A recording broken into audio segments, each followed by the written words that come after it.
Welcome to Racket Fanatic podcast, Tales of a Tennis Legend. Every week I'll be telling a story about the best tennis players to have ever played the game.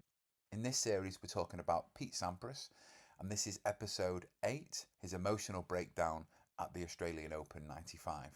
So where this all began was in 94, so the year before the Australian Open. A close friend of Pete Sampras's, Vitas Gerulaitis, I'm probably pronouncing that wrong, a close friend, and at times he would coach Pete. He gave Pete some guidance. And very sadly, he died in 94 in a tragic accident. And they were really close, so of course it hit Pete quite hard. One of the last times Pete saw Vitas, it was quite a touching moment. Pete had just finished a 5-set thriller, a 5-set match. He lost the match, but nonetheless, it was an epic battle. It was actually at the US Open. And it was that much of a struggle that he actually had to be put on an IV drip at the end of the match. So when the IV kicked in for me, the first thing I saw was the familiar face of Vitas Gerulaitis.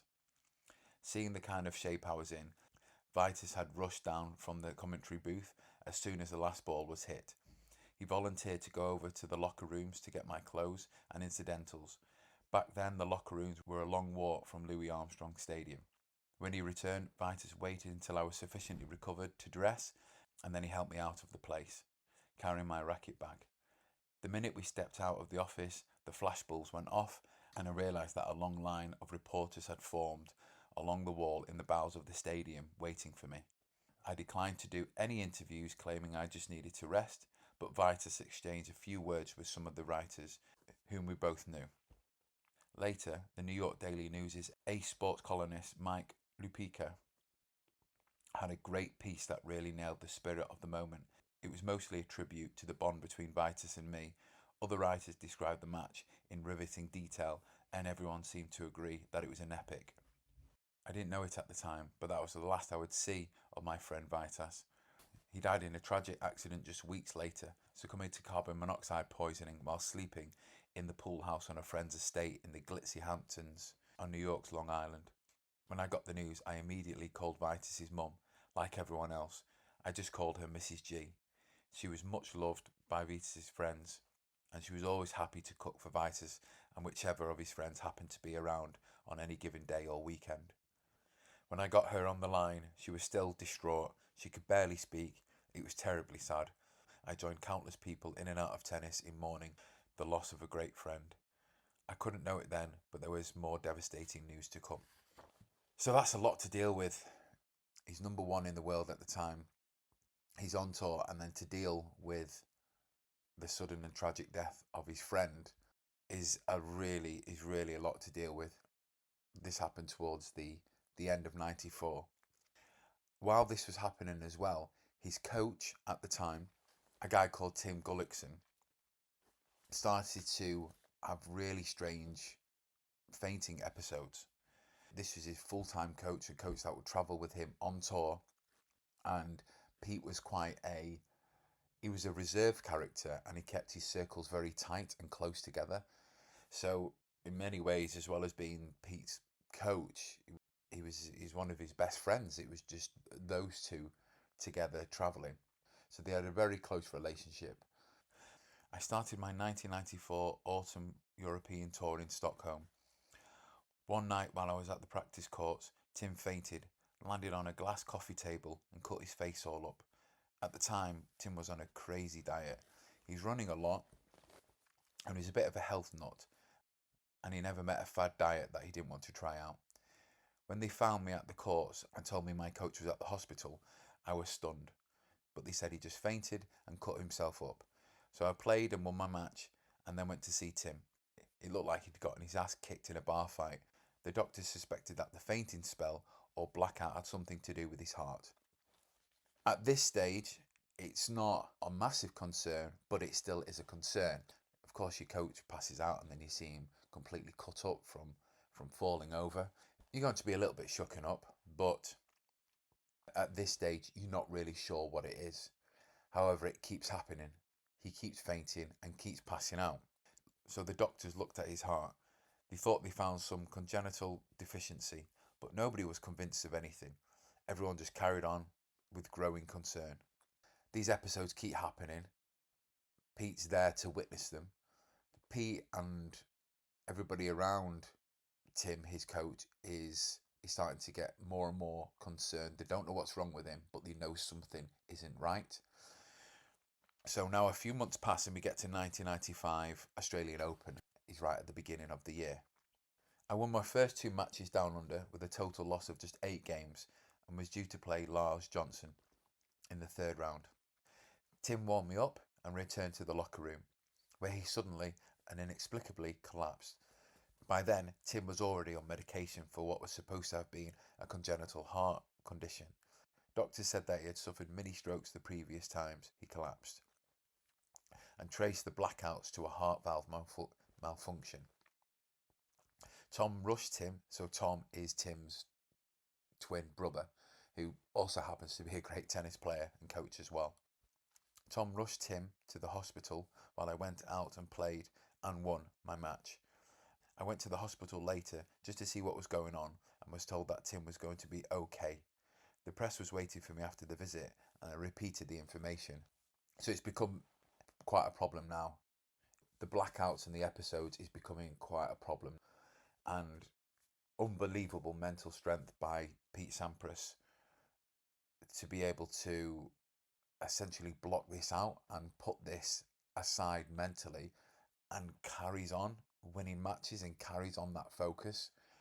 I don't think many people will be able to have that mental strength to keep going, but also keep going in a really incredible way and keep winning matches and playing well. Now, after the Larson match, I went to the hospital again. I walked into Tim's room, the mood was very subdued. Tim and Tom both made an effort to remain calm, but they couldn't really hold it together. They both tried to make small talk, but soon broke down in tears and wept. Tim had gone through a load of tests at a private clinic and had been advised to return home to Chicago for further tests. Up to that point, the Gullicksons had been vague about Tim's problem. Gullicksons as in Tim and his twin brother Tom.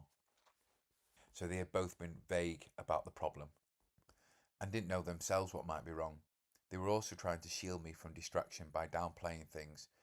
They continued to take that track, and I didn't press them for any answers they either couldn't or didn't feel right about providing. I figured they would tell me what they wanted me to know when the time came. My own job, I felt, was to stay strong and focus, and I needed to go out and play well because the last thing Tim needed was to start feeling guilty over how he was impacting my game, and Tim was just that kind of guy to do that. So just from the tone, now everybody's aware there's something really wrong with Tim. Everybody, Pete, everybody around him is really concerned. They actually do something really touching for Tim. They hold a dinner with Tim, Pete, and some close friends just before Tim leaves. Obviously, he has to leave. He has to leave Australia to go back home. Cut the tournament short, leaving Pete on his own. At that dinner is actually Jim Courier, and Pete's due to play Jim Courier in the quarterfinals. So even though they're playing each other, the next day they both attend this dinner in respect of Tim. It just shows how much of a likable person Tim must have been and how much respect they had for him. Not many opponents would go for dinner together the day before a quarterfinal of a Grand Slam. But I think everybody could sense the inevitable was coming for Tim, really. At the last minute, someone decided we all ought to get together for a farewell dinner for Tim. The night before I played Jim. It was a good suggestion and a nice gesture. The dinner took place at an Italian restaurant in downtown Melbourne. We made small talk about all kinds of things and tried to keep it lively and fun. The only subjects we wanted to avoid were Tim's condition and my upcoming match with Jim. That's a really nice sentiment there. Now, as fortune would have it, a guy called Paul Annacone, who happened to be at the tournament. It was his last year playing. This was his last tournament as a pro, his last year as a professional tennis player. He happened to be at the Australian Open, and he's someone that looked after Pete, or at least gave him some kind and guided words throughout Pete's career. And Pete asked him to take over Tim's role while Tim was getting treatment. And this started as soon as Tim left the Australian Open. Paul Annacone, a pro who has always kind of looked out for me, was in Australia playing in his last Grand Slam event before he retired. In fact, he was playing only doubles. I asked Paul if he had any interest in staying on to help me out at the tournament until we knew what the story was with Tim, and he agreed to do it. Very early in my career, our mutual agent, Gavin Forbes, made sure I got to know Paul. What a fantastic agent. That's a couple of introductions that Gavin, the agent, has made. He introduced Pete to Jim Courier, where Pete started training at the Bollettieri Academy. At a very young age, formed that relationship with Jim Courier, which helped his career. And of course, introduced him to Paul, another very important person in Pete's life. Paul accompanied me to the tournament daily. Although Tim remained my official coach, Paul would talk with Tim on the phone and then act as a go-between, conveying Tim's ideas and implementing his wishes. Paul was willing to do this for as long as his help was required. We hoped that Tim would get his health issues sorted out and be back by my side in time for the next Grand Slam in Paris, if not sooner. But the signs were ominous. In the locker room, I overheard some of the veteran coaches talking about brain tumours and cancer. So it's now the following day. Pete is playing Jim Courier in the quarter-final. He goes 2-0 down, which is the worst situation you want to be in a Grand Slam match, but he fights his way back all the way to a fifth set. I served the first game of the fifth set and led for the first time in the entire battle. The desperate straits I was in earlier had kept me distracted and preoccupied, but now that I had a bit of breathing room, things started to unravel. As I sat in my chair on the change of ends, I started thinking about Tim. I had a flashback to the hospital and how vulnerable and sad Tim had looked. Moments later, I fell apart. I had all this stuff pent up inside of me, all of these powerful emotions, and I had kept them bottled up. They needed to come out. Now, this is where he absolutely breaks down on court. I urge you to watch the clips on YouTube or another platform to watch the match. It's heart-wrenching. He completely breaks down at the changeover. He's in tears, and then this carries on for a couple of games. He's literally wiping away his tears, and all you can see, all his emotions poured out while playing a tennis match when he's supposed to be at his most focused and strongest. It's really quite heart-wrenching to see. Just the build-up of the death of his friend and his coach falling very ill. I was sobbing on the changeover and my shoulders were heaving. Suddenly, it was like I was able to breathe again. After not being able to for a long time, it actually felt good to breathe. It seemed like that release helped him in many ways. I struggled through the next two games, unable to control my emotions or tears. I tried to go on as if nothing was wrong, but I couldn't do it. I had to step back to take a little extra time, try to gather myself. I didn't want to throw Jim off his game, but by this time he could see that something was wrong, although he didn't know what it was. At 1-1, after the first or second point of the game, I had another mini breakdown, taking a little extra time before getting ready to play the next point. By then, everyone in the stadium knew I was going through something unusual and emotional. It was very quiet. I was struggling to pull it together, and then I heard Jim's voice from across the court. "Are you okay, Pete? If you want, we can come back and do this tomorrow." So, Jim, of course, didn't mean it as anything patronising or didn't mean it as a dig, but it certainly snapped Pete out of that emotional moment. I think Pete took it as a little bit of a jab, and from then on, snapped out of it and had a new focus. Suddenly, instead of thinking about Tim or struggling to fight back tears and welling emotions, I knew I needed to win the match, and I needed to win it right then and there. So Pete at that moment gathers himself and goes on to win the match. I think this mentality just shows why he was world number one, and the difference between super successful and top athletes and tennis players is that ability to focus and put whatever you're going through emotionally and in your own life aside and focus at the task in hand. A lot of people at that time might have even taken time off, but he didn't. He still played and he won. He ended up getting to the final of the Australian Open, where he lost to his longtime rival Agassi. But the fact that he got through that match is amazing. Sadly, his coach's illness ended up being terminal, and he died the following year.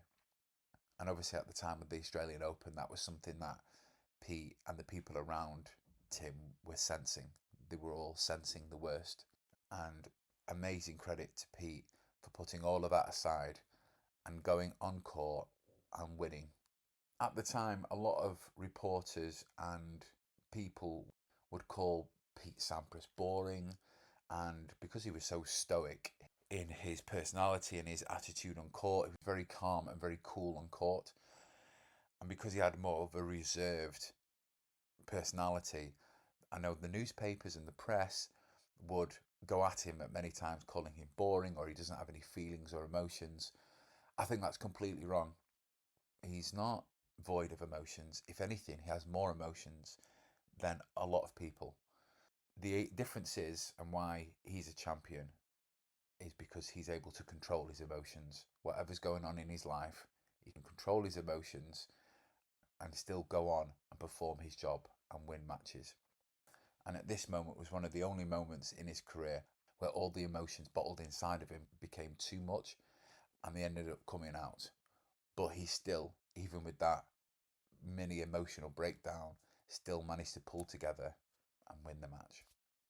And that's where I leave it for today at Racket Fanatic Podcast, Tales of a Tennis Legend. See you next week.